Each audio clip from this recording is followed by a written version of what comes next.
2021년 금요일에 과학터치 강연에 오신 유튜브 시청자 여러분 안녕하세요. 저는 사회를 맡은 선운초등학교 교사 임혜랑입니다. 처음 이 강연을 들으시는 분들이 계실 것 같아서 금요일의 과학터치가 어떤 강연인지 짧게 소개해드리고 시작하려 합니다. 금요일의 과학터치는 한국연구재단이 주관하는 행사로서 다양한 사업의 연구 결과를 국민들에게 되돌려드리기 위해 연구자님들을 직접 모시고 그분들과 소통하는 과학 지식 나눔의 장입니다. 올해에도 작년에 이어 이렇게 온라인 강연으로 찾아뵙게 되었는데요. 직접 대면하여 강연을 들을 수 없어 아쉽긴 하지만 올해는 흥미로운 주제들이 많이 준비되어 있으니 앞으로도 기대해 주세요. 강연을 시작하기 전 한 가지 안내 말씀 드립니다. 강연을 들으시면서 궁금한 점이 생기시면 실시간 채팅창에 질문을 남겨주세요. 강연이 끝난 후 질의응답하는 시간에 교수님과 이야기를 나눠보도록 하겠습니다. 올해에는 우수 구독자를 대상으로 금요일에 과학터치에서 진행되는 특별 프로그램이나 대면에서 강연을 들을 수 있는 기회 제공 또는 소정의 선물을 증정하는 이벤트를 계획 중에 있으니 많은 참여 부탁드립니다. 그럼 오늘 강연을 해주실 전북대학교 의과대학 홍성출 교수님을 모셔보도록 하겠습니다. 안녕하세요, 교수님. 안녕하세요. 교수님, 오늘은 사람의 특성을 결정하는 유전 현상에 관한 이해라는 주제로 강연을 해주신다고 하셨는데요. 교수님께서 생각하시는 오늘 강연의 중점 포인트 여쭤도 될까요? 예. 제가 오늘 강연을 드릴 내용은 사람의 형질과 그 사람의 각 형질들이 어떻게 유전적으로 결정이 되어지는지를 지능을 중심으로 해서 설명드릴 예정입니다. 네, 지능을 중심으로 과연 어떤 이야기가 펼쳐질지 기대가 되는데요. 그럼 지금부터 교수님을 모시고 오늘의 강연 시작해 보도록 하겠습니다.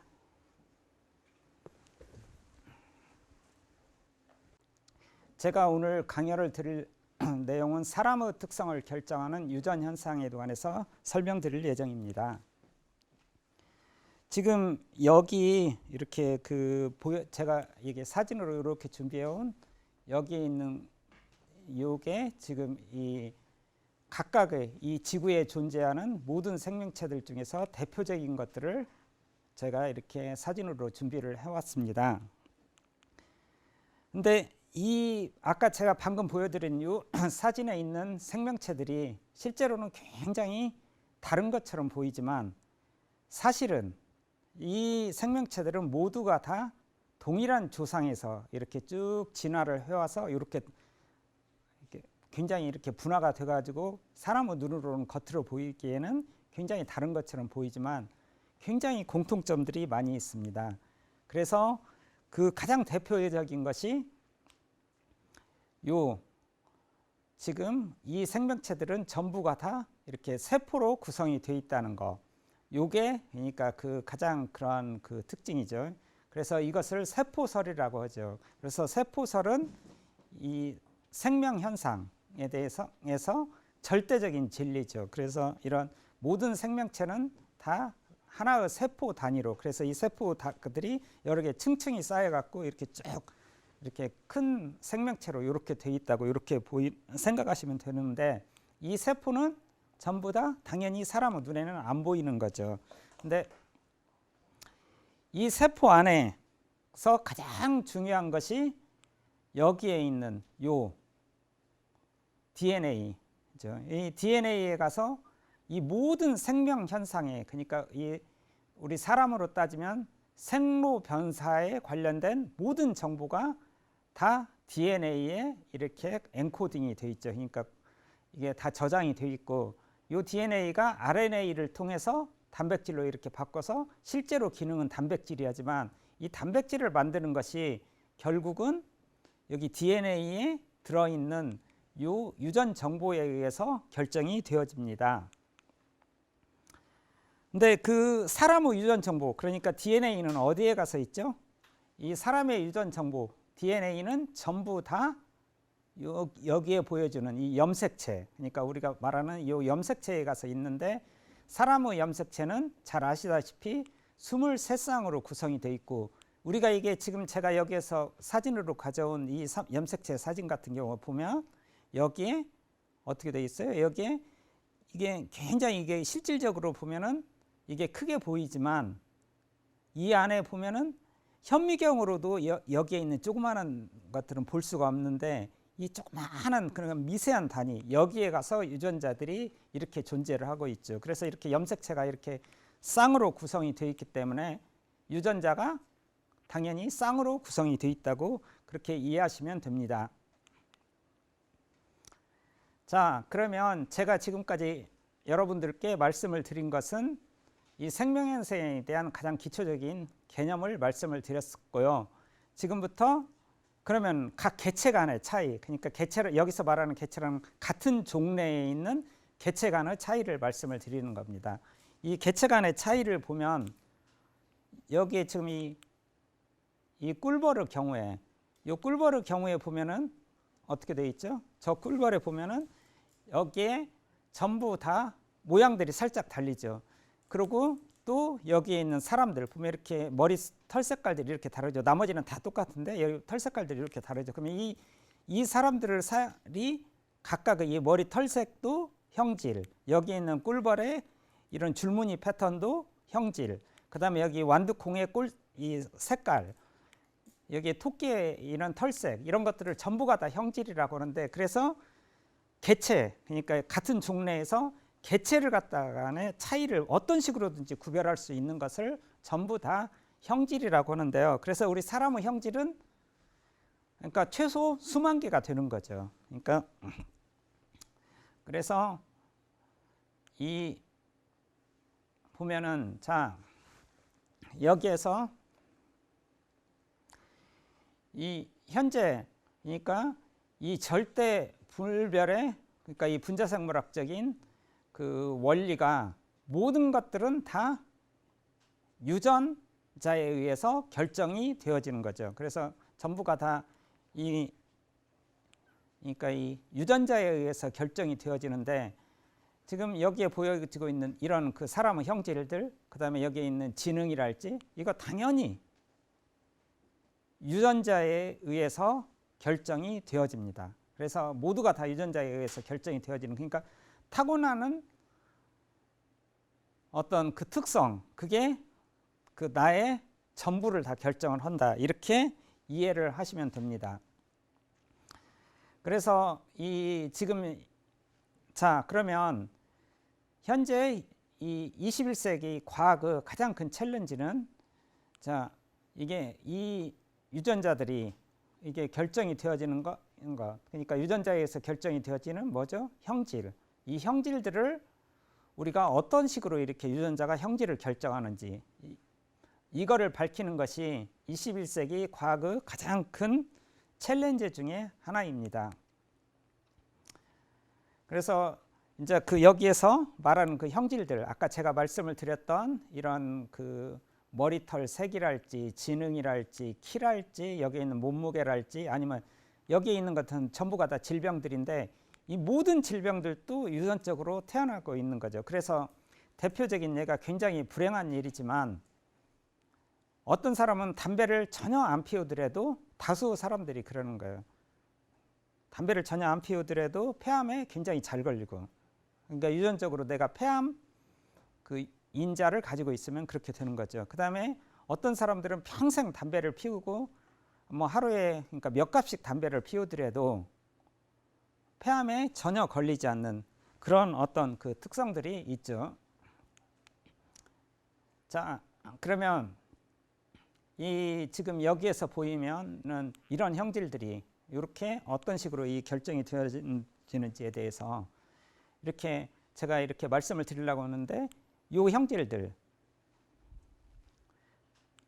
형질들이 전체적으로 보면은 다 제가 이게 유전자에 의해서 결정이 되어진다고 그렇게 말씀을 드렸었죠. 근데 이 유전자가 결국은 여기에 있는 염색체인데 유전자는 이 염색체의 단위에 있는데 근데 염색체가 이렇게 쌍으로 존재를 하기 때문에 이 쌍에 있는 그러한 그 유전자들이 전부가 다 이런 식으로 이렇게 구성이 이렇게 다 되어 있고 그러는데 자 이제 그러면 여기에서 그 사람들이 일반적으로 생각하기에는 여기에 보여지고 있는 이 지금 위에 있는 이 형질들이요, 이 형질을 결정할 수 있는 유전자는 하나만 있다 이렇게 생각하기가 우리가 쉽거든요. 근데 실질적으로 보면 그렇지 않습니다. 그래서 전체적으로 보면은 이게 한 쌍의 유전자에 의해서, 이게 우리가 지금 이 중고등학교 때 배웠던 지식으로는 한 쌍의 유전자가 이게 그 사람의 형질을 결정한다고 그렇게 이해하기 쉬운데, 실제로 보면은 한 쌍의 유전자가 사람의 한 형질을 그렇게 결정하는 그런 경우는 상당히 드물어요. 특히 사람의 경우에는 그런 경우도 있지만 굉장히 드문데, 제가 여기에서 지금 사실은 오늘 강연을 드리려고 하는 것이 유전 현상에 대한 그러한 이해에서 보면은 그냥 보통적으로 이 사회에서 보통 일반적으로 사람들이 생각하는 경우에는 유전 현상에 대해서 이렇게 생각을 하는 거죠. 그래서 우리가 가장 많이 듣는 말 중에 너는 왜 엄마나 아빠 닮아서 그렇지 않냐. 그래서 예를 들어서 이제 사람들이 생각하는 가장 실수가 엄마가 굉장히 여기에서 보면 아빠죠. 아빠가 똑똑하면 아들이 모두가 다 똑똑해야 된다. 이렇게 생각을 하는 사람들이 많이 있어요. 아니면 아빠, 엄마가 똑똑하면 모두가 다 이렇게 똑똑해야 된다. 당연히 유전적으로 보면은 엄마, 아빠 안 닮고 누구 닮았냐 이런 얘기 많이 하죠. 근데 실제로 보면은 이렇게 되는 경우는 유전적으로 봤었을 때는 어떻게 해요?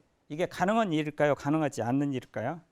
정답은 이거는 가능하지 않는 일이에요. 그래서 왜 가능하지 않느냐 보면은 바로 요거죠. 여러분들 중고등학교 때 배운 그 유전 현상 여기에 보면 이렇게 보이죠. 그래서 이게 한 쌍의 유전자가 한 형질을 결정하는 경우, 이 경우는 멘델의 유전 법칙을 따르는 경우인데, 이때 보면은 여기 우리가 이게 지금 상염색체 우성으로 유전이 되는 경우는 라지 A, 스몰 a 이렇게 있으면 라지 A 있는 데가 전달이 되는 경우, 그러니까 이건 확률적으로 2분의 1씩 확률이죠. 이 2분의 1씩 확률상 이게 부모의 형질이 자녀로 이렇게 나눠지고, 이런 경우가 상염색체 우성이고, 그러니까 이거는 쌍이기 때문에 라지 A, 스몰 a 그랬고 한 쌍의 유전자가 한 형질을 결정을 하기 때문에 이렇게 나타나는 거잖아요.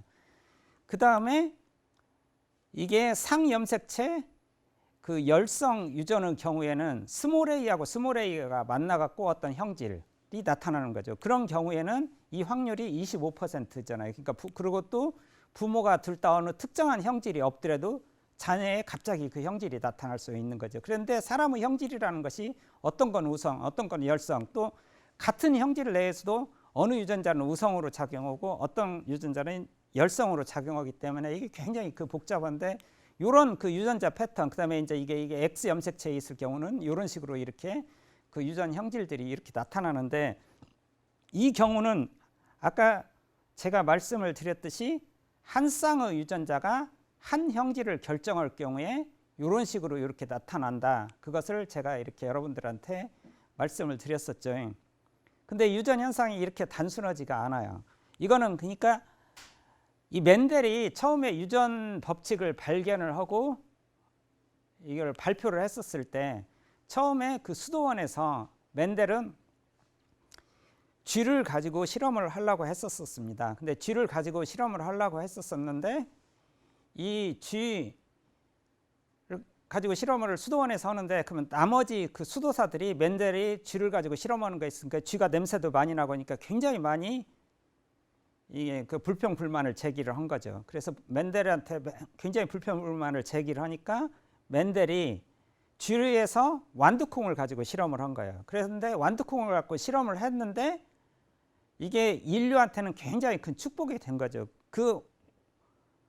그때 그 당시에, 그러니까 그 수도원에서 멘델이 쥐를 가지고 계속 실험을 했었으면 어떠한 유전 법칙도 발견하지 못했을 거예요. 근데 멘델이 완두콩을 가지고 실험을 했기 때문에 멘델의 유전 법칙이 이렇게 나온 건데, 이유가 뭐냐?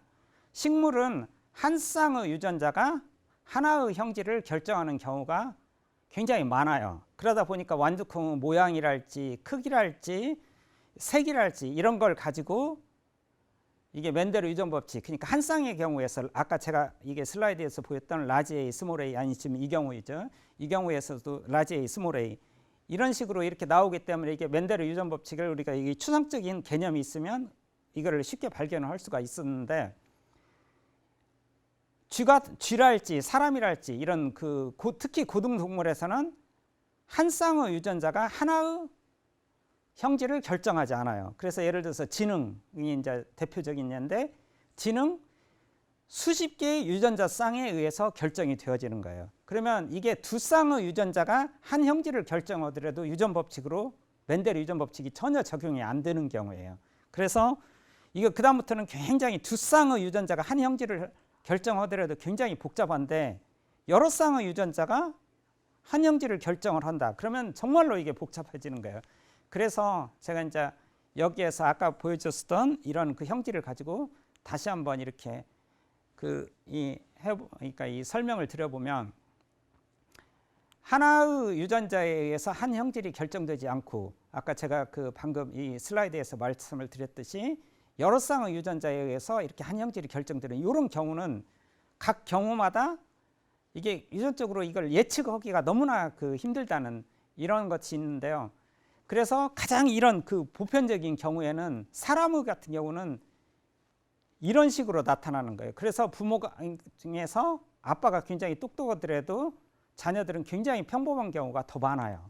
그 다음에 이게 부모가 둘 다 천재라고 하더라도 거기에는 평범한 사람이 나타날 확률이 압도적으로 많은 거예요. 이게 사람 같은 경우에서 본다면.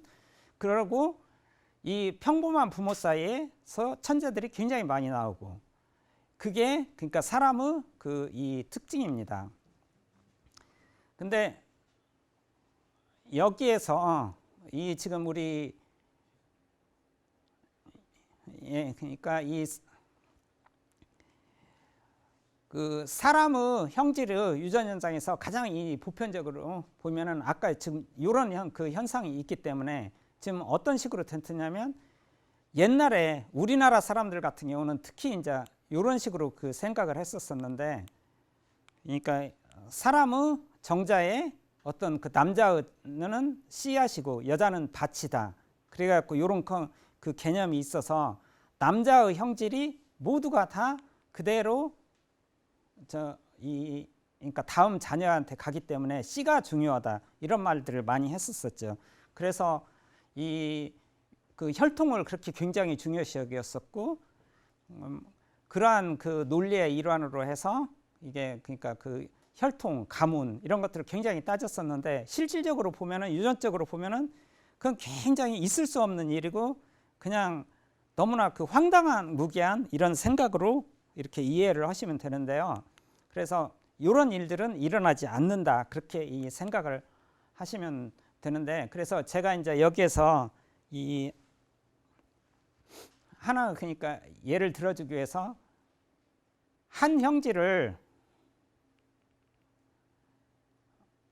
이게 두 개의 유전자에 의해서 결정되는 이런 경우를 가지고 하나의 예를 들어보는데 여기에 보면 제가 굉장히 이게 복잡하게 써놨는데 정말로 이거를 조금 쉽게 설명할 수 있는 방법이었어요. 아까 제가 보였던 한 형질이 한 쌍의 유전자에서 설명이 되면 멘델의 유전 법칙에 의해서 쉽게 설명이 가능한데 한 형질이 두 쌍의 유전자에 의해서 결정이 되는 경우는 아무리 이게 쉽게 설명을 하더라도 이렇게밖에 설명을 할 수가 없는데 여기에 보이면 이게 지금 염색체 내에 이거는 염색체의 반절은 쪼개져 갖고 다음 세대로 내려가고 하나는 모계에서 오고 하나는 부계에서 와서 이게 그대로 내려가기 때문에 당연히 이런 현상이 나타나는 거죠. 그래서 그냥 단순한 예를 들어서 1번 염색체에 가서 어떤 유전자가 있으면 그 1번 염색체의 그러니까 이 유전 여기에 자가 이렇게 내려갈 수 있는 그런 경우는 이렇게 지금 라지 AA 플러스 2 라지 A 스몰 A 플러스 라지 스몰 AA 이런 경우가 있고 그다음에 만약 2번 염색체에 가서 그 유전자가 있으면 2번 염색체도 동일하게 이런 식으로 이렇게 될 수밖에 없죠. 그래서 이렇게 되고 이렇게 되는 거죠. 근데 이게 1번 염색체도 반드시 내려가야 되고 2번 염색체로 내려가야 되니까 우리가 확률적으로 두 가지의 경우가 발생을 한다. 동시에 같이 발생한다. 이거는 그러면은 and 그고 이고이기 때문에 여기다 곱해 줘야 되죠. 그리고 모든 사람들은 라지 A나 스몰 A를 가져야 되고 또 모두 그 사람 동시에 스몰 A하고 라지 A를 가진 것과 동시에 라지 B, 스몰 B. 그러니까 왜냐하면 이걸 A 쪽으로 안 가질 수는 없거든요. 그다음에 이 B 쪽, 그러니까 1번 이게 유전자라고 하면 1번 유전자는 둘 중에 하나를 우리가 선택해서 가져야 되고 2번 유전자도 선택해서 가져야 되기 때문에 확률적으로 보면 그게 이고 확률이기 때문에 이런 식으로 이렇게 나올 수밖에 없죠. 그러면 이 경우에는 그 형질의 패턴들이 이런 식으로 이렇게 갖고 정규부품 곡선을 이렇게 나눌 수밖에 없는 이런 그런 그 패턴을 우리가 보이고 각각의 경우에 굉장히 이게 이제 이렇게 그 다양하게 여기에서 벌써 나오기 시작을 하는 거잖아요. 근데 한 형질을 두 개의 유전자에 의해서 결정되는 경우, 한 형질이 두 개의 유전자에 의해서 결정되는 경우도 거의 없어요. 사람은 실질적으로 보면 최소 수십 개의 유전자들이 이게 다 이렇게 관련이 돼 있다 보니까 제가 이제 이게 하나의 가상적인 경우를 생각을 해봤는데 여기에 보면은 자 여기에 우리가 그 지능을 결정하는 유전자들이 1번 염색체, 2번 염색체, 3번 염색체 해갖고 이게 여기에서 보면은 여기에 지금 이렇게 지금 제가 그 표기를 해놓은 것들이 여기 보라색 그 표기에 있는 이쪽 그게서 있다고 봐봐요. 그러면 여기에 지금 이 유전자가 6개가 이렇게 쭉 있다고 보면 이 유전자가 그 다음에 그러니까 이제 이 유전자들이 쌍으로 만났을 때, 그러니까 이거 세 쌍이죠. 이 세 쌍의 경우 유전자가 쌍으로 만났을 때 그것이 어떤 그 지능의 그러니까 천재 지능이라고 생각을 해보면 어떻게 되냐면 여기에서 보면은 자 천재 두 명이 만났을 때 절대 다수는 이렇게 나타날 수밖에 없는 거죠. 그러니까 여기에 그리고 이 천재 두 명 사이에서 다시 천재가 태어날 확률은 여기에 보이는 지금 여기 확률들 다 이렇게 보이시죠?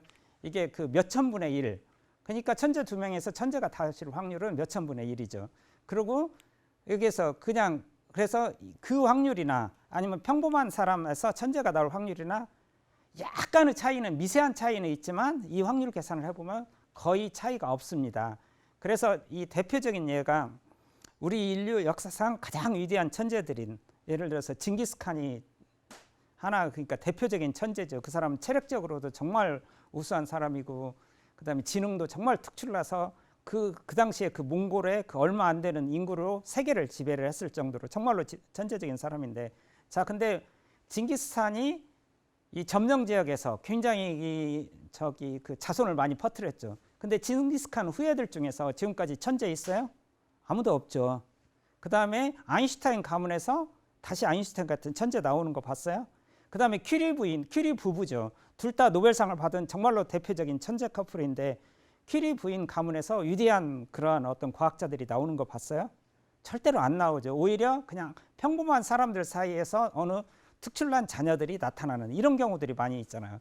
이게 그러니까 지금 아까 말하는 이런 그 사람 형질의 이러한 그 특징들입니다. 자, 이제 그래서 제가 이제 이 말씀을 드리려고 했었던 이런 내용이 이건데 여기에 보면은 여기에 보면은 자 여기에 그러니까 이 천재하고 평범한 사람하고 이게 생각을 했었을 때 이런 경우도 있을 수도 있고 그다음에 천재 둘 사이에서 천재들이 쭉 나올 수 있는 경우도 있기는 하지만 그 확률은 거의 없고 실제로 보면은 대부분이 다 이렇다. 그러니까 그냥 천재 둘 사이에 평범한 사람 확률이 압도적으로 높고 부모 중에 한 명이 천재라고 했었을 때 그냥 평범한 사람이 나올 확률이 압도적으로 높다. 그게 거의 그냥 랜덤하게 그냥 나타나는 이런 그 현상 비슷한 건데요. 근데 사람의 지능은 굉장히 많이 유전적으로 결정이 되어져서 이게 태어나는 순간에 내가 갖고 있는 유전자 조합에 의해서 딱 결정이 되어지기 때문에 그걸 어떻게 바꿀 수가 없는 거예요. 사실은 엄밀하게 보면. 그래서 여러분들이 정말로 불행한 일이지만 이 사회에서 성공하고 싶지 않는 사람 어디가 있어요? 당연히 대부분 다 성공하고 싶죠. 근데 아무리 노력을 하더라도 불행한 얘기지만 그게 안 되고 어떤 사람은 되고 그 이유가 유전적 조합에 의해서 불행한 일이지만 그렇게 되는 거예요. 근데 그것은 부모 세대나 나의 밑에 세대에 의해서 이게 예측이 불가능한 타고난 일종의 유전적 운명에 의해서 결정이 되어진다. 이렇게 이해를 하시면 되는 건데요. 자, 그러면 제가 여기에서 그 유전 현상을 이용해서 지능을 어떻게 설명한지에 대해서 이렇게 설명을 드렸고, 이 다음에 여기에서 제가 그러면 여러분들께 질문을 한번 해보겠습니다. 자, 이게 첫 번째 질문에서 어렸을 때 뛰어난 지능을 보인 사람이 성인이 되었어도 똑똑한지. 자, 두 번째가 첫 걸음마가 빠른 아이가 느린 아이에 비해서 지능이 더 높은가? 어떻게 생각하세요? 이거 두 번째 질문이. 그러면 이제 여기에서 그 질문을 이제 마지막으로 세 번째 질문을 한번 해볼 텐데, 6살짜리 개하고 6살짜리 아이하고 누가 더 똑똑해요? 6살이 아니라 죄송합니다. 말을 잘못했네요. 6개월짜리 개하고 6개월짜리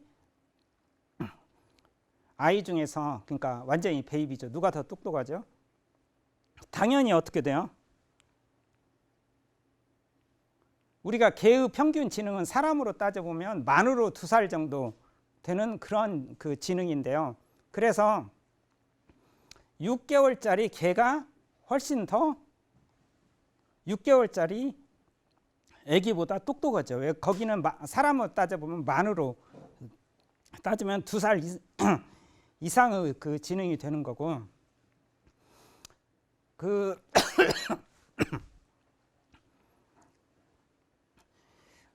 그러니까 그게 그러면 요 그 현상하고 이렇게 비슷한데요.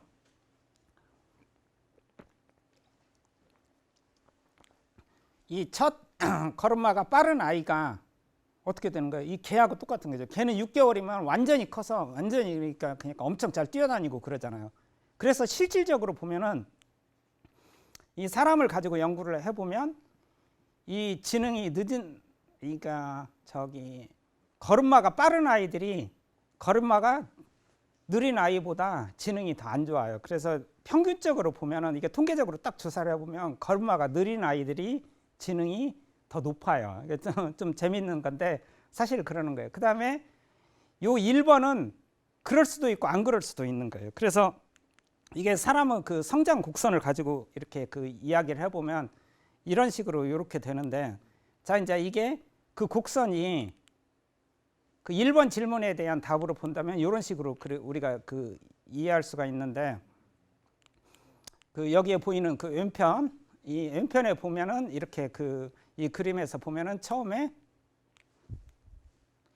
여기에 보면은 이 그림상으로 여기에 그 이게 지능이 처음부터 이렇게 갖고 계속 커브를 이렇게 그릴 수도 있고, 그다음에 오른쪽에 있는 식으로 그림이 그려질 수가 있는 거죠. 그래서 오른쪽에 있는 그림으로 이렇게 그려지면은 이게 어떻게 되냐면 이게 이런 식으로 그러니까 이 어렸을 때는 굉장히 지능이 높았다가 이게 전체적으로 보면은 그 다음에 지능이 발전이 완전히 완성이 되고 그 다음부터는 서서히 이렇게 발전이 돼요. 근데 이게 사람하고 개의 관계인 거거든요. 근데 사람 개체 내에서도 이건 1번 현상을 보일 수도 있고 2번 현상을 보일 수도 있는 거예요. 그래서 이거는 사람마다 다를 수가 있는 거죠. 그래서 어렸을 때 천재적인 사람이 계속 천재일 수도 있고, 어렸을 때 반짝하다가 나중에 성인이 돼서는 굉장히 평범한 사람으로 될 수도 있는 경우, 이런 경우 여러분들 많이 봤죠. 우리 인류 역사상 굉장히 많이 경험한 건데, 그 대표적인 예가 조선시대 김시습 있죠.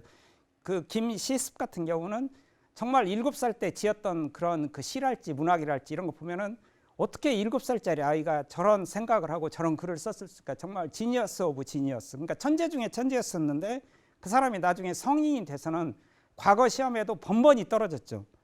그러니까 이제 그 당시에 조선시대 때 과거가 나름대로 굉장히 그 공정했음에도 그게 그런 거죠. 그래서 그 사람 김시습 같은 사람이 대표적으로 어렸을 때 그 천재성을 보였지만 그게 그냥 빠르게 조기에 성장을 하다 보니까 그 사람 같은 경우 여기에 보여주는 그 오른쪽에 있는 그런 그 사진 같은 그런 지능 그 발전 패턴을 보인 대표적인 예로 그렇게 이해를 하면 되는데요. 제가 이제 여기에서 그 가져온 그림이 쥐의 두뇌하고 사람의 두뇌인데, 여기에서 보면은 쥐하고 사람으로 보면은 우리가 이제 이런 식으로 각각 이게 쥐에서 해당되는 부분이 사람 해당되는 부분하고 이렇게 나누어지는데, 우리 쥐는 여기에 말하는 그 네오코텍스, 그러니까 이 심피질이라는 부위, 요 부위가 이게 쥐는 없고, 이거는 이제 사람만 있고, 포유동물 중에서도 굉장히 고등한 침팬지랄지 이런 영장류부터 슬슬슬슬 이렇게 나타나기 시작을 해서 사람한테는 굉장히 많이 발전한 부위인데, 이게 각각의 부위가 하는 기능이 달라요. 그래서 요 개구리 같은 경우랄지 이쪽에서는 여기까지 되만 없는 거예요. 그래서 그 다음부터 이게 포유동물에서는 여기까지, 그러니까 사람으로 따져보면 요 이 부분까지 이런 식으로 이렇게 있는데, 이것도 그러니까 대뇌의 일부긴 하지만 이 심피질 밑에 있는 뇌의 요 부위인데, 이 부위는 사람은 본능의 두뇌인 거예요. 지금 여기 중뇌하고 여기 있는 소뇌 이쪽에서는 본능. 그래서 사람은 본능이라는 것이 우리가 움직이고 그다음에 먹고 마시고 뭐 이렇게 이런 데를 관절하는 그런 부위예요. 그다음에 여기에 있는 요 부위는 이거는 감정의 뇌예요. 그래서 사람이 감정으로 이렇게 그 감성에 관련된 그 지능이 다 여기에 이렇게 이 코딩이 되어 있는데, 그러면 자 사람이 태어나는 순간에 뇌가 여기에 이런 모양을 갖고 태어나기는 하지만 순간적으로 이 뇌에서 그 발현이 되는 경우가 어떻게 되겠어요? 유전자들이 발현이 되고 행동하는 경우가 이 전체가 다 이게 한꺼번에 이렇게 발현할까요? 아니면은 특정한 부위의 기능이 먼저 활성화가 될까요? 정답은 특정한 부위별로 이렇게 활성화가 되는 거예요. 그래서 태어나는 순간에 제일 먼저 활성화가 되는 것이 어디냐면 여기 이 부위에, 그러니까 본능에 관련된 거. 그래서 갓난 아이들 같은 경우나 할지 아니면 1살 미만 아이들은 본능밖에 없잖아요. 근데 이제 그 다음부터 감성에 관련된 뇌 부위가 점점 활성화돼 갖고 이렇게 되기 때문에 초등학교, 중고등학교 이런 그 사춘기 이런 무렵에는 감성이 엄청 이게 풍부하고 감정이 풍부하고, 그다음에 굉장히 그 특히 사춘기 무렵까지는 완전히 거기다가 감성의 뇌가 지배를 하는데 거기다 힘도 세지고 이렇게 되다 보니까 사람들이 누구나 다 질풍노도의 시기라고 하는 사춘기 때 그런 현상을 우리가 겪는 거고, 성인이 돼서는 이 부위, 그러니까 이 네오코텍스 요 부위, 요 심피질이라고는 요 부위가 활성화가 되었고 여기를 가지고 우리가 사람을 생각을 하는 거죠. 그래서 대부분 다 40세 넘어가면 그 다음부터 사람의 감수성이 없어지잖아요. 왜 그러냐면 여기에 있는 지금 요 감정을 컨트롤할 수 있는 이 대뇌의 요 부위가 이게 전혀 거기를 주로 쓰는 것이 아니라 이성이 지배하는 뇌인 네오코텍스를 쓰기 때문에 그렇습니다. 그래서 이게 왜 그러냐면 그 여기에서 이제 진화학적으로 보면은 이런 현상이 이렇게 그 있는데요. 자, 여기에서 우리가 보면은 이게 여러분들 이 그림 이렇게 본 적 있죠? 여기에서 보면 이게 각각의 다른 생명체인데 이게 모양이 거의 처음에는 다 비슷비슷했다가 나중에 시간이 갈수록 이렇게 딱 바뀌어지는 거잖아요. 그래서 이게 이제 그 우리가 이거를 그 헤겔의 발생 반복설이라고 이렇게 그 표현을 하잖아요. 근데 여기에 보면은 여기에 그 헤겔의 그 발생 반복설에 그래서 예 보면은 이게 왜 이런 현상이 나타나냐면 우리가 진화를 해올 때 이런 식으로 진화를 했기 때문에 그런 거. 어느 특정한 파트가 생기고 그 다음 부위가 이렇게 생기게 되고, 그러면 이 특정한 그러니까 그 진화의 양상이 한 부분에 가서 다른 부분을 이렇게 점점 추가하게 하는 거예요. 그래서 우리가 처음에 이 부분에 있다가 이 부분을 이렇게 추가를 해간다는 이런 식으로 생각을 하시면 되는 건데, 그래서 이렇게 지금 이런 그 패턴들을 보이기 시작을 하는 거예요. 그래서 여기에 보이면 우리가 그 이 사람의 이런 그 뇌 패턴이 이런 식으로 이렇게 보이기 때문에, 자 이제 이게 근데 이 대한민국에서 보면은 자 우리 그 교육이랄지 아니면 자녀들을 교육을 시키거나 이런 때 있었을 때 이때 그 초등학교랄지 아니면 중학교 뭐 최소한 아니면 고등학교 때까지 그럴 경우가 있는데, 이런 경우에는 사람이 감정이 굉장히 중요하기 때문에 그 감정을 굉장히 긍정적으로 밖에 키워줘야 되는 이런 쪽으로 교육이나 아니면 그런 환경에 노출이 되어지는 게 굉장히 중요한 건데, 그래서 이 감정의대, 그러니까 이 감성의대가 충분히 발달이 되고 이게 항상 긍정적으로 생각하는 이런 마인드를 심어주면 이 사람들이 나중에 이 감성의 뇌가 나중에 성인이 돼서 되는 게 아니라 이게 기초가 돼서 심피질에 있는 우리 사고 영역이나 이런 쪽에 영향을 주기 때문에 어떻게 되겠어요? 이 아이들이 이때 그러니까 이제 이때는 그래서 뭐 어떠한 어려움이 있더라도 그걸 다 헤쳐나갈 수 있고 또 매사를 긍정적으로 생각할 수 있고 사회성도 있고 그것이 전부가 다 여기에 있는 뇌에 의해서 이 부분에 의해서 되는데 이때 이 감성의 뇌를 갖다 이렇게 계속 눌러놓으면 사람이 억압받은 이런 상황에서 놓여 있다 보니까 매사를 부정적으로 생각하는 그런 경향이 있는 거예요. 그래서 우리 심리학적으로 보면 이러한 일들 때문에 이런 일들이 있는데 어렸을 때 즐거웠던 기억은 나이를 먹을수록 그 당시에 실제로 즐거웠던 것보다 점점 즐거워져 가지고 그 사람 뇌가 전체적으로 그런 식으로 되는 거고 어렸을 때 불행한 기억들은 나이를 먹을수록 점점 그 사람을 더 불행하게 더 실제로 불행했던 것보다 더 불행하다고 이렇게 생각을 해서 그 사람은 모든 걸 다 좌우를 하는 거예요. 그래서 사실은 엄밀하게 따져보면 그냥 평범하게 우리가 생각을 해보면 어렸을 때 성폭행이 뭐가 문제 있겠냐, 뭐 초등학교 때 기억도 잘 못 올 텐데 그렇게 생각할 수 있는데 그게 아니라 그 끔찍한 기억이 나이를 먹어갈수록 점점 실제로 끔찍했던 것보다 더 끔찍하게 이렇게 돼가다 보니까 그 어린아이 성폭행을 이게 이 선진국에서 굉장히 더 이렇게 심각하게 처벌하고 있고 우리나라도 이미 그런 식으로 이렇게 사회가 바뀌고 있잖아요.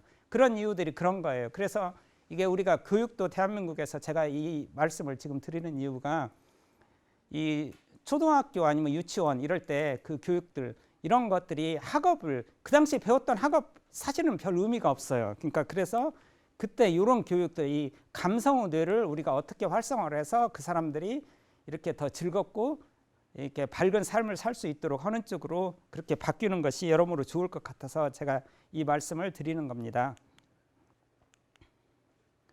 자, 네, 경청해 주셔서 감사합니다.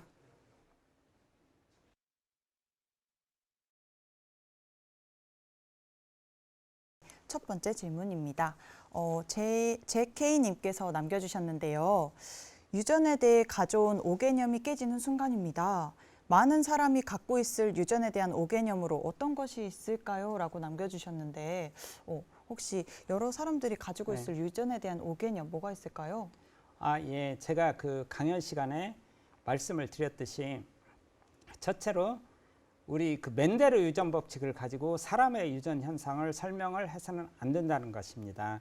그래서 아까 제가 말씀을 드렸듯이 우리 이 멘델의 유전 법칙을 가지고 사람들을 설명을 하다 보니까 사회에서 굉장히 많이 잘못된 정보들이 돌아다니는 것까지는 괜찮은데 그거를 가지고 다음 세대의 교육이랄지 아니면 자녀들한테 제가 생각하기에는 너무나 지나치게 뭐 학업 능력이랄지 특히 한국 사회에서 그런 면들을 많이 보여줘서 엄마가 똑똑하고 아빠가 똑똑한데 너는 왜 이것밖에 못하냐 해서 굉장히 그런 지나친 학업 능력을 그러니까 그 부모들이 이제 그런 사람들이 특히 그런 경향이 있는데 그 자기가 똑똑하고 자기는 이렇게 성취를 했으니까 자녀들은 이만큼 훨씬 더 성취를 해야 된다. 그래서 그 소득 수준이 높고 부모의 그 학력 수준이 높은 사람들 중에서 그 자란 그 가정에서 보면 굉장히 의외로 불행한 사람들이 너무나 많거든요. 근데 현실적으로 그거 전제 조건은 멘델의 유전 법칙에다 보다 더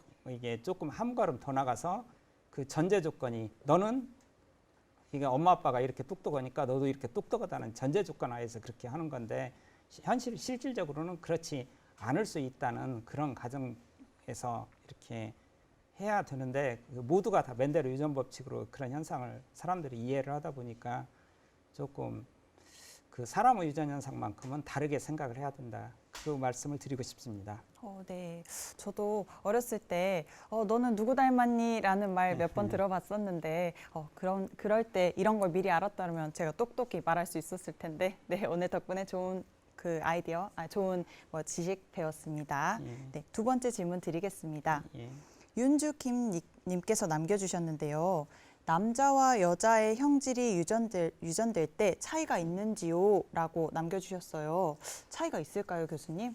남자하고 여자하고 그 유전 형질이 됐었을 때 어느 특정한 그러니까 여자를 결정하는 고유한 형질, 남자를 결정하는 고유한 형질이라 할지 이런 건 차이가 있고 나머지도 그게 아니더라도 몇 가지 것 유전자들은 차이가 있는 경우들이 살짝 있는데, 그러니까 보편적으로는 거의 차이가 없다고 보면 됩니다.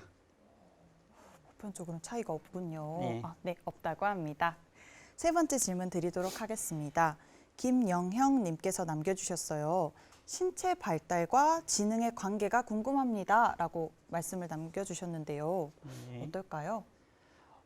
제가 아까 말씀을 드렸듯이 어렸을 때, 그러니까 이 경우를 한번 생각을 해보시면 대표적인 예일 텐데, 개랄지 고양이랄지 이런 동물들은 굉장히 신체 발달이 빠르잖아요. 그래서 걔네들은 태어나서 조금 있으면 완전히 뛰어다니고 그러잖아요. 한 열흘이나 한 일주일, 열흘에서 한 달 정도 되면 완전히 뛰어다니는데, 우리 사람 같은 경우에 보면 그러나요? 전혀 안 그렇잖아요.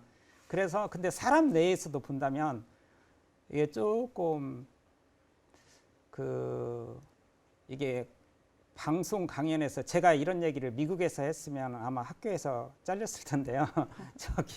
그냥 여기에서는 해도 조금 그렇게 아마 저 학교 그만두라고 안 할 것 같다는 가정에서, 그러니까 근데 이거는 객관적인 팩트고 학문적으로는 이렇게 나와 있기 때문에 제가 얘기를 하는 거예요. 그러니까 그 인종별로 타고난 지능을 평균적으로 보면, 이게 아까 제가 말씀을 드렸던 것은 개인적으로 보면 이렇다는 거지, 이것을 수천 세대가 이렇게 거듭이 되다 보면 이게 차이가 있거든요. 근데 우리가 세계적으로 보면 지능이 제일 우수한 집단이 극동지방이, 그러니까 한국, 중국, 일본인데, 그래서 이 한국, 중국, 일본을 서구권에서 굉장히 다른 시각으로 보는 이유들이 거기거든요. 근데 그다음에 백인들이 우리보다 살짝 지능이 낮고 평균적으로 보면 그렇다는 얘기예요. 그다음에 흑인이 가장 낮습니다. 이거는 뭐 부인할 수 없는 그런 사실인데, 태어나서 흑인들은 보편적으로 8개월에서 9개월이면 걸어 다녀요. 그리고 백인들은 한 12개월이면 걸어 다니는데, 이 극동지방, 동남아 지역이나 이쪽도 12개월 정도에 걸은데, 이쪽 한국 같은 경우 극동지방에 14개월에 아이들이 걸음마를 이게 시작을 하거든요. 그래서 한 2달 정도 이렇게 늦는 그런 그 경향이 보입니다. 그래서 근데 이게 다 유전적으로 이렇게 결정이 되는 그런 것이기 때문에, 이게 그러니까 신체 발달이 어렸을 때, 그래서 부모님들이 아이들 걸음 늦게 걷는다고 그 스트레스 받을 필요 하나도 없고 오히려 더 좋은 거거든요. 그래서 그러실 필요 없다는 말씀 드리고 싶습니다. 네. 오늘 처음 알았어요. 그러면 신체 발달과 지능이 약간 반비례적인 관계라고도 볼 수 예. 있겠네요. 예. 그게 동물하고 사람하고 비교해봐도 그렇고, 사람 같은 인종 내에서도 비교해봐도 그렇게 나타납니다. 되게 신기하네요. 예. 네, 다음 질문 이어서 드리겠습니다. 써니 김님께서 남겨주셨어요.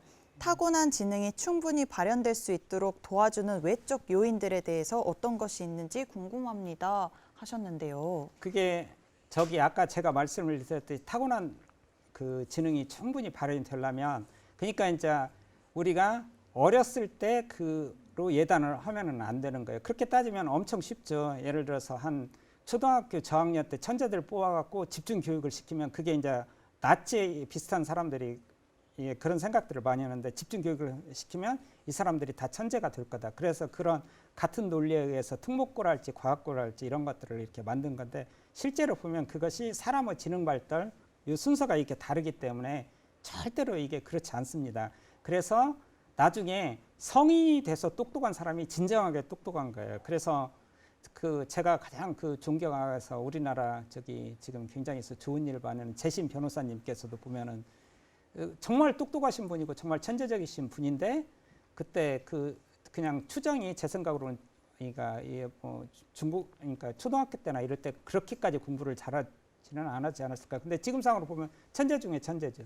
그러니까 이제 이런 식으로 많이 나타나기 때문에, 근데 나머지 분야도 마찬가지거든요. 그래서 우리가 사람이 성인이 됐을 때까지 그때 이렇게 보는 걸 판단하는 것이 맞지. 그래서 이 사람이 어느 대학을 나왔냐, 어느 고등학교를 나왔냐 이렇게 갖고 예단하지 말고, 그냥 모든 사람들이 다 이렇게 평등하게 이렇게 그 시각을 가지고 바라보는 것이 굉장히 이렇게 좋을 것 같고, 아까 제가 지금 질문하신 분께서는 그러면 자, 지능을 그렇게 발전하기 위해서 어떻게 해야 되냐 이거잖아요. 그래서 이제 거기에서 보면 이건데, 어렸을 때 감정의 뇌를 발전을 충분히 시키는 게 너무나 중요하니까 잠 푹 재우고, 그건 통계적으로 나온 거예요. 그러니까 될 수 있는 한 초등학교 때는 특히 잠을 많이 재우는 것이 공부 1시간 더 시키는 것보다 10배, 100배 더 중요하거든요. 그래서 그 그러니까 충분히 재우고 그다음에 환경적인 면에서는 오메가3 이거는 분명히 그 통계적으로 유의하게 차이가 있어요. 그러니까 뭐 그래서 그 오메가3가 이제 이게 그러니까 이제 생선에 많이 있으니까 생선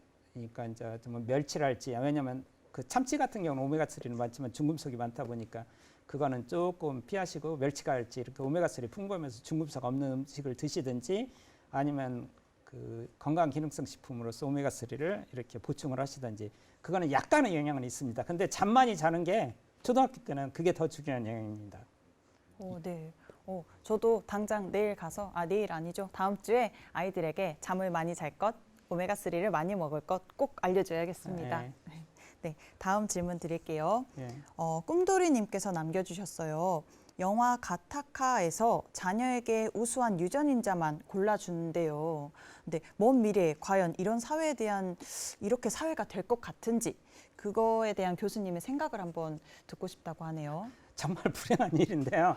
그건 당연히 그럴 수 있습니다. 근데 문제는 지금 이 지능을 결정하는 유전자가 얼마고 어떤 유전자가 지능을 정확하게 결정하는지가 전혀 이게 규명이 안 돼 있기 때문에 지금 어떤 그 유전자 조작을 통해서 사람의 지능을 향상시킬 수 있다. 이거는 절대로 있을 수 없는 일이고 그거는 아마 한 1000년 후에나 가능하지 않을까 그렇게 생각합니다. 네, 불가능하다고 하네요. 네, 다음 질문 드리겠습니다. 노홍성님께서 남겨주셨는데요. 쌍둥이들이 있잖아요. 예. 이 쌍둥이들의 경우 유전적 형질의 차이는 어떤 원인으로 발생하는지 여쭤봐 그게 주셨어요. 그러니까 이제 쌍둥이가 이란성 쌍둥이는 형제간하고 똑같은 거죠. 그래서 형제간의 유전적 조합이 너무나 틀려지기 때문에 부모하고 자녀하고 엄청 틀리는 거죠. 그래서 자녀는 부모의 거울이 아닙니다. 자녀하고 부모는 굉장히 서로 간에 완전히 다른 각각의 그 개인들이고 그러니까 남남인 거죠. 형제간 남남이에요. 왜냐하면 유전적 조합이 완전히 틀리기 때문에. 근데 일란성 쌍생아는 거의 그냥 완벽하게 같잖아요. 그래서 나중에 일란성 쌍생아들이 서로 다른 가정에 이게 입양이 됐어도 일란성 쌍생아들은 나중에 보면은 완전히 환경도 틀리고 모든 것들이 틀리도 하다못해 그러니까 그 시기에 꾸었던 꿈까지도 똑같은 동일한 꿈을 꾼다는 그런 결과가 이렇게 나올 정도로 그만큼 이게 그 형제간들에서 일란성 쌍생아 유전적으로 같은 경우는 거의 동일하고 이란성 쌍생아는 거의 형제간이니까 그건 그냥 그렇게 이해하시면 될 것 같습니다. 네, 그렇군요. 네, 다음 질문 이어서 드릴게요. 아까 김영형님께서요. 생물 시간에 배웠던 것들이 새록새록 떠오르네요. 신비로운 유전의 세계라고 남겨주셨는데요.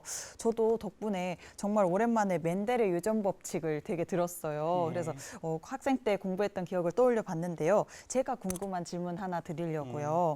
그 사람에게 지능 관련 유전자가 혹시 교수님 몇 개쯤 있을까요?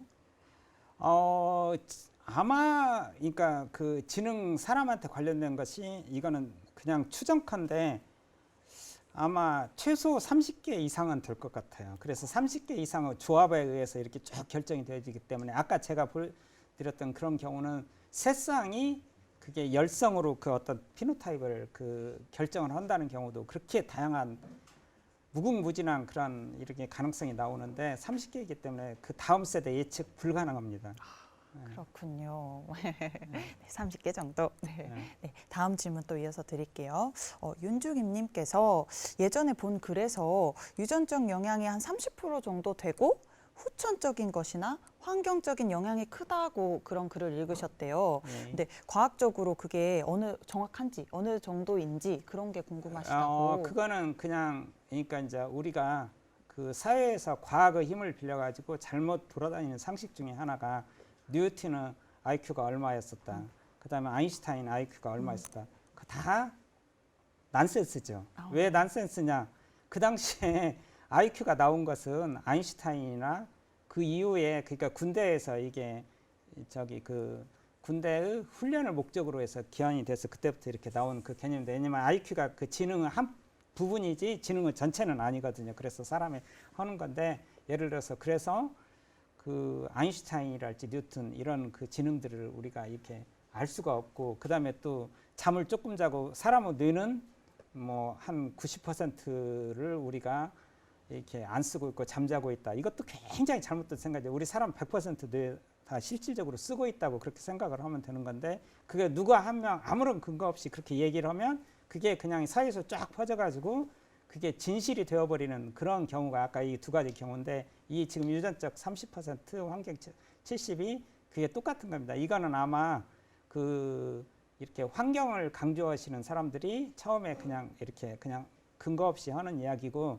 제가 여기서 오늘 강연에서 오해를 하실 것 같아서 다시 한번 정리해서 말씀을 드리면 부모의 형질을 가져가지고 자녀를 형질을 예측할 수 없다는 것이 제가 그 말하는 그런 그 강연의 핵심 포인트였었죠. 근데 그 태어나는 순간 딱 유전자 조합에 의해서 사람이 딱 탄생을 해버리면 그 다음부터는 그 사람은 그게 타고난 운명이 되어버리는 거예요. 그래서 그걸 바꾸기가 너무나 힘드니까 그걸 막 바꾸려고 프레셔를 가서 이렇게 하다 보면 서로 간에 스트레스 받고 이러지 말고 그냥 자연스럽게 놔두라는 이런 취지로 제가 오늘 이 강연을 했습니다.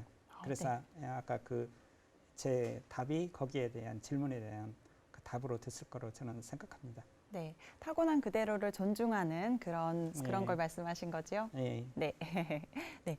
추가 질문이 들어왔는데요, 교수님. 네. 그 어렸을 적에 강렬한 기억은 되게 오래 가잖아요. 예. 그게 사람의 지능 발전이랑 그런 순서랑 관련이 있는지. 예. 제가 아까 말씀을 드렸듯이 굉장히 그 어렸을 때 강렬한 기억이 너무나 이게 중요하다 보니까 어렸을 때 즐거웠던 기억은 나이를 먹을수록 아까 제가 강연 시간에 말씀을 드렸듯이 점점 즐거워지고 안 좋았던 기억은 점점 안 좋아지고 그게 아까 제가 말씀드렸지는 우리 대뇌 그러니까 대뇌에서 그 감정의 뇌 영역에 관련된 부분 그 부분이 어렸을 때 집중적으로 발현이 되고 그게 이제 그 대뇌의 어느 특정한 영역한테 어떻게 발전이 되도록 딱 이렇게 영향을 주기 때문에 그런 현상이 나타납니다. 그래서 이게 그러니까 어떤 그 사람 우리 생각이랄지 이런 것들도 뇌 유전적으로 타고나는 영향이 맞지만 지식은 당연히 그건 100% 환경이잖아요. 네. 그래서 이제 그런 그 지식, 그 행동 양식 이런 것들이 그때 그 유전자 발현되는 시기별로 이렇게 달라서 그 부분에 대해서는 조금 그러니까 이제 그런 것들은 이제 유전이 아니겠죠. 예. 네. 그러면은 어렸을 때 보통 감정 기복이 심한데 그것도 네. 그러면 지능 발전과 관련이 있겠네요. 예, 당연하죠. 네. 네. 질문 한 가지만 더 우선 드릴게요. 네. 아까 교수님께서 사람의 형질이 대부분 복합 형질이다라고 예. 말씀을 하셨는데요. 예. 근데 복합 형질의 유전 양상은 멘델의 유전 법칙으로는 설명이 안 된다고도 하셨어요. 예. 그렇다면 사람의 복합 형질을 설명할 수 있는 유전 법칙은 뭐가 있는지. 불행하게도 그거 수학적으로 너무나 복잡하고 네. 이게 너무나 많은 그런 그 가능성이 그렇게 많이 있기 때문에 그거는 어떻게 그러니까 법칙은 어떤 딱 그 규정에 A, B, C, D 이렇게 하고 딱딱 맞아야 되는데 이게 맞지가 않기 때문에 법칙으로는 거의 설명을 할 수가 없습니다. 설명 불가였군요. 예. 들으면서도 궁금했었거든요. 예. 네. 그렇네요. 네. 죄송해요. 한 가지만 더 여쭤봐도 예. 될까요? 궁금한 건 또 예. 다 여쭤봐야 되니까. 예. 아까 보통 교수님께서 지능의 예를 들면서요. 예. 부모의 지능을 자녀가 그대로 닮을 확률이 없다고 그건 예. 강하게 말씀을 하셨잖아요. 예. 근데 보통 얼굴은 되게 닮잖아요. 예. 부모님의 얼굴은 많이 닮는데 예. 그거에 대해서 조금만 더 자세하게 예. 설명을 해주시면. 네. 예. 그러니까 이게 사실은 그것 때문에 그런 현상 때문에 얼굴이랄지 머리털이랄지 이런 모습은 사실은 부모님을 많이 닮죠. 그다음에 그러기 때문에 사람들이 나머지 전체적으로 자녀가 부모를 그대로 닮는다고 착각하기가 쉬운데 그건 식물하고 똑같아요. 그러니까 우리가 식물을 바라볼 때 식물은 형태만 있는 거잖아요. 그래서 아까 제가 말씀을 드렸듯이 식물의 경우에는 이게 모습과 그러니까 모양 이런 것들이 각각 이렇게 그 다르기 때문에 하는데 그 다른 것이 한 쌍의 유전자에 의해서 결정이 된다고요. 그러다 보니까 식물의 경우에는 이런 그 모양과 모습을 가지고 이렇게 되는 그런 패턴이 보이는데 이게 사람도 거의 비슷해요. 그래갖고 사람의 모습과 모양은 한 쌍의 유전자에 의해서 결정되는 경우가 굉장히 많아요. 그러다 보니까 부모의 형태랄지 모습을 자녀가 그거는 이렇게 담는 경우가 많죠. 그래서 그 모양과 모습에 대해서는 겉모양에서는 그래서 이게 좀 상당히 그 멘델의 유전 법칙도 많이 따르고 그래갖고 유전적 성향이 굉장히 이렇게 많이 보이죠. 근데 이제 나머지 것들 그래서 예를 들어서 당뇨나 이런 거 두 분 다 부모님 당뇨 있더라도 자녀들 아무런 문제 없는 경우 굉장히 많고 부모 다 완전히 정상이었는데 당뇨인 경우 엄청 많이 낳고 근데 그래도 당뇨는 유전적 영향 많이 받는 편이에요. 근데도 아까 근데 말씀드렸듯이 지능 같은 경우는 정말 이게 사람이 가장 이게 A, B, C, D, E, F, G 갖고 30개가 쫙 축적이 돼갖고 이게 지능이 결정이 되는 그 유전자 사태에서 하다 보니까 이 경우는 더더욱 더 그렇게 부모 그 예측 그 형질로 자녀를 예측하기가 힘들다는 그런 얘기를 제가 말씀드리는 겁니다. 네. 자세하게 질문에 답해 주셔서 감사해요. 네, 이것으로 질의응답 시간을 마치도록 하겠습니다. 오늘 이렇게 실시간 질문창에 좋은 질문들 많이 남겨주신 분들 모두 감사드리고요. 또 그에 답변 정말 자세하게 해주셔서 감사합니다. 예, 감사합니다. 다음 금요일의 과학터치 강연 안내입니다. 날짜는 3월 19일이며 도입 강연은 광주 중흥초등학교 김태환 선생님께서 Goodbye Opportunity Rover라는 주제로 강연 예정입니다. 본 강연은 고려대학교 주병건 교수님을 모시고 정보 디스플레이 기술의 어제, 오늘, 그리고 내일이라는 주제로 강연 예정입니다. 오늘은 사람의 특성을 결정하는 유전 현상에 관한 이해라는 주제로 전북대학교 의과대학 홍성출 교수님의 강연을 들어보았습니다. 교수님과는 여기서 끝인사 드리겠습니다. 감사합니다. 감사합니다. 지금까지 시청해주신 여러분들께도 감사드리고 다음 시간에 만나요.